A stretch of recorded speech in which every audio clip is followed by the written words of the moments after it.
So you can talk all day about Spike Lee. I want to start off on this one, man. Is that Go ahead. The folks in this film, the people that he has in this film, and the chemistry that they have is, to me, unbelievable.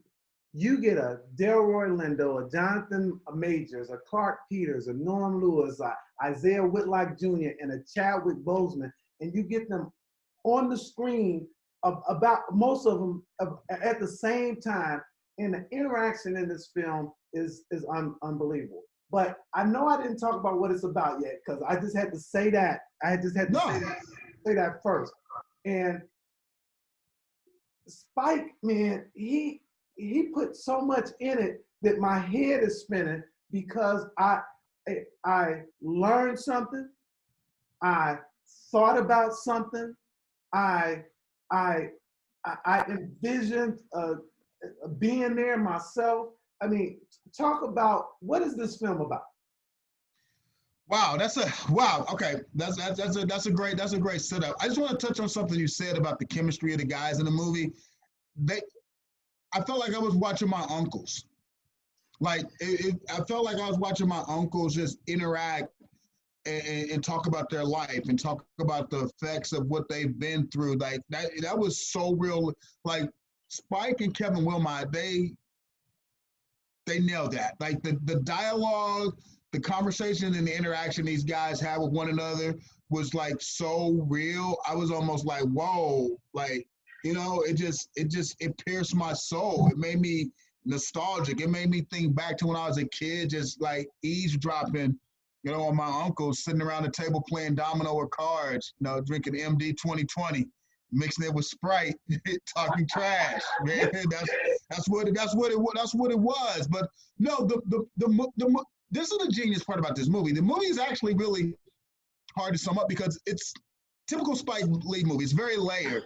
I mean, I guess if you were doing an elevator pitch, it's about a group of Vietnam vets who returned back to Vietnam because they stashed some gold and they're trying to, you know, get the gold so they can turn it into cash so they can live the rest of their lives, and they justify it as a form of reparations. That's at the center of it. But there's so many other things going on in this movie. I mean, I love the aspect of how we finally admitting that a lot of Black soldiers were put on the front line of this war that they were fighting, and they knew not why they didn't know anything about why they were fighting. I love this. I love this part because he with that Vietnam announcer, they really juxtaposed what was happening here in terms of protests in the States. Right. And the fact that I think the number was 40% of the forces were African American. So like we're 13%, not even then we were only 11%. Yeah, we're only 11% back then. Yeah, we were barely 10% back then. And you know that Vietnamese radio DJ that does the announcing, that was an actual person. Like that was like the stuff she said was what she actually said in real life. That wasn't even made up. That was like that's what's so cool about this movie is there's elements that are real and they combine it so nicely with this fictional story. And then I like the fact that the film also dealt with when you had Black troops over in Vietnam, there was some intermingling going on. I don't want to give too much away, but there was the issue of intermingling. What was the result of the intermingling? And how did that, you know, what's the result of that years later?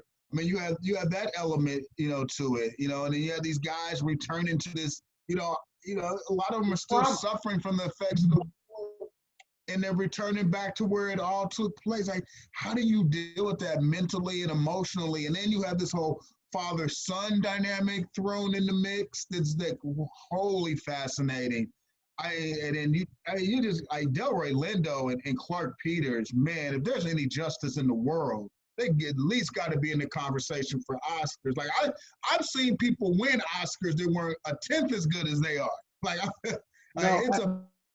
And in the use and like Spike Lee's use of music to kind of connect the thread was just, I mean, it just had me like, man, it's an emotional ride, but it's still entertaining. It's a little complicated. It just you got to kind of like you got to stay focused on it. You almost have to watch it twice So to get it's a really, full grasp of everything thrown at you. it's really interesting that you said that you have to watch it twice. I had to go back and look at Yes. certain things because he he got so many messages in there. And so there is the history part that you mentioned. Right. We learned about some historical figures that we didn't know about. We learned about this Vietnamese an announcer, which is a historical figure. We get to see Spike is beautiful when he uses uh, King and Muhammad Oh Ali man. and Yes. Yeah. all of that stuff to say, okay, let me set the context for you. Yeah, I love the documentarian feel of it. Like, it's like at one point it starts off like, "Am I about to watch a documentary?"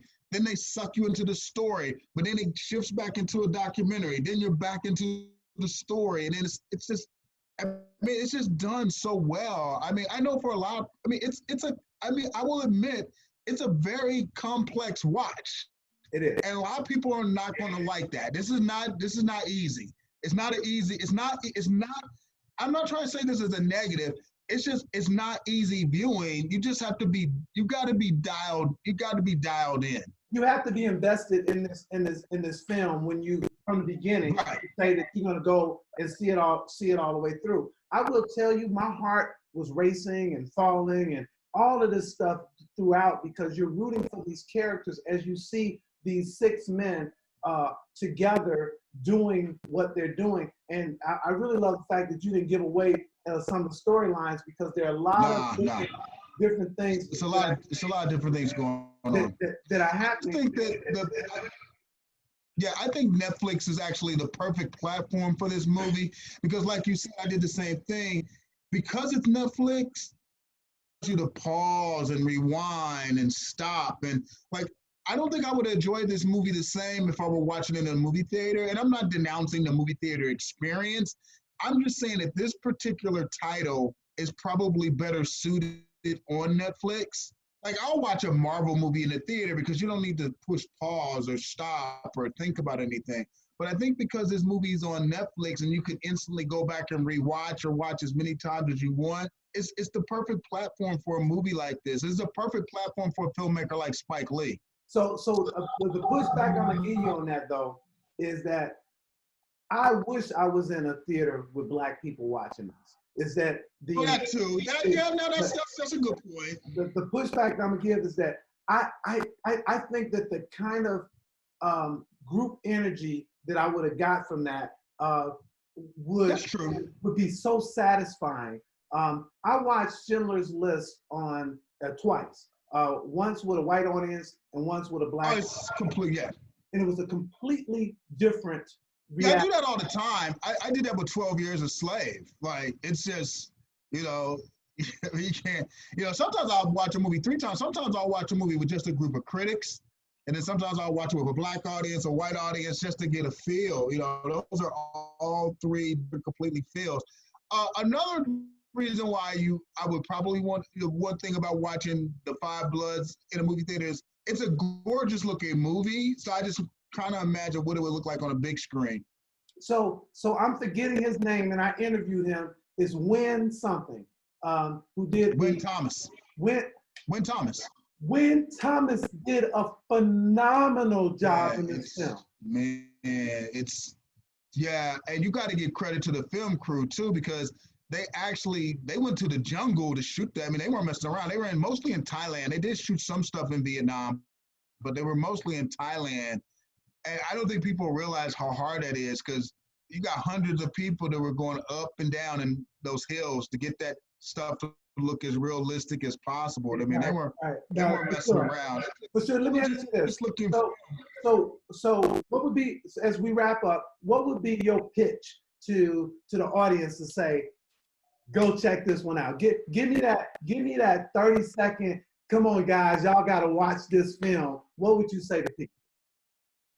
I would say you have to watch it because it's really important because you've never seen the Black perspective of the Vietnam conflict explored wholly through a film. And you also get to see a dynamic that one thing we haven't touched on, you don't get to see the dynamic of seeing 4, 5 older African-American men, which would could be considered all lead performances, get to do their thing as thespians with one another on screen roles. Oh, wow. See, you messed me up, man. See, I was trying to close out. Then you're gonna bring up the probably the most important. When have you seen? I'm When pissed have you off. seen that? I'm pissed off that I didn't say it. So now I'm gonna take away my credit card, man. No. No, I'm saying because that is marvelous. You look at these older gentlemen and the way and the performances that they put in there. The only reason you're gonna put Delroy as the lead is because he probably gets a little bit more screen time individually than the other guys. But what they do individually, oh my goodness, I agree with you. When you look at it and say that you think that this is like your uncle's, this was like going down to the corner with the guys sitting on the stoop talking about, dude, when I was in the Vietnam War, this is what happened. Yeah, and when else have you seen that many, like, over 50 black men to get to play characters where they're not doing, they're not doing the Bagger Vance thing where their sole existence is like to help, like, Morgan Freeman's cool, but he's a $1 Million Baby, he's Bagger Vance. Right. Usually when you see an older black, he's Shawshank Redemption, he's Bagger Vance.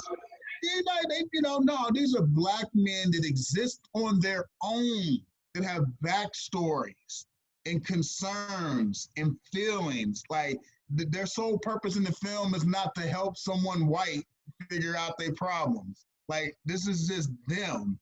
And when do you get to see that many quality African American men on screen just acting and playing positive characters?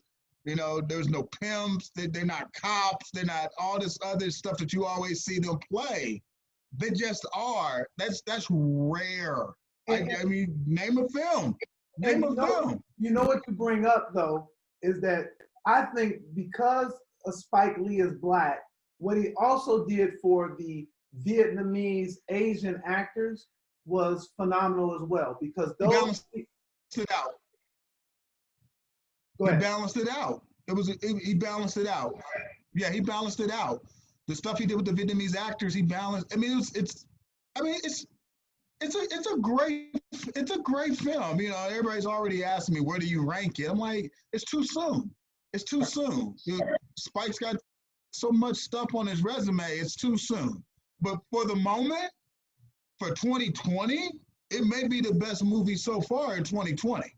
And so my last question for you is, because I believe that it's relevant, so relevant to what's happening in the streets today. And I'm gonna talk about 100%. I'm gonna talk about that a little later on my radio show. Can you talk about why you think it's relevant and really connects to what's happening out here? And then I'm gonna let you go do your thing because you got other places to go. Yeah. Well, first and foremost, like you said, it's 100% relevant because the themes and the topics that are addressed are the themes and the topics that we're talking about today. But the thing that this film does best is it debunks this whole notion that, Black Americans are prideful about America and that we didn't fight for the same rights that we're protesting for today. I mean, that's the beautiful thing it does, because, for some reason that this whole issue has been flipped about the flag and about being patriotic. This film slaps that notion straight in the face. You can't have that argument any longer. You guys sit down and shut up, because it does a great job of talking about Black people contributing to the cause since day one, when Christopher Addicks was the first person to die at the start of the Revolutionary War. So yes, Black people are just as patriotic as anyone else who claims to be an American citizen. This film does a great job of debunking that. Man. I'm gonna end it right there. And Spike Lee's off. Even when Spike Lee misses, he's dope, but he didn't miss on this one. Hey, for sure. So Shawn, where can people get at you, man? If people want to follow you, talk to you, send you some money, send you a text. I'm on social media platforms. S Edwards KC, the K's for Kansas City. And they can just go to like fox4kc.com. I'm around. Or just Google my name. It'll all pop. That's the beautiful thing about modern technology. You just type in SHAWN Edwards. Like my Twitter pops up, Facebook pops up, where I work pops up. Like, yo, it's real easy in 2020 to track somebody down. Thanks so much, man. Appreciate it. No, man, keep doing what you're doing, man. Princeton University, man. That's what I'm talking about, huh? You people, man. Come on, man. As soon as the pandemic's over, that's the first place I'm going, man. Princeton, baby. First Avenue. First Avenue.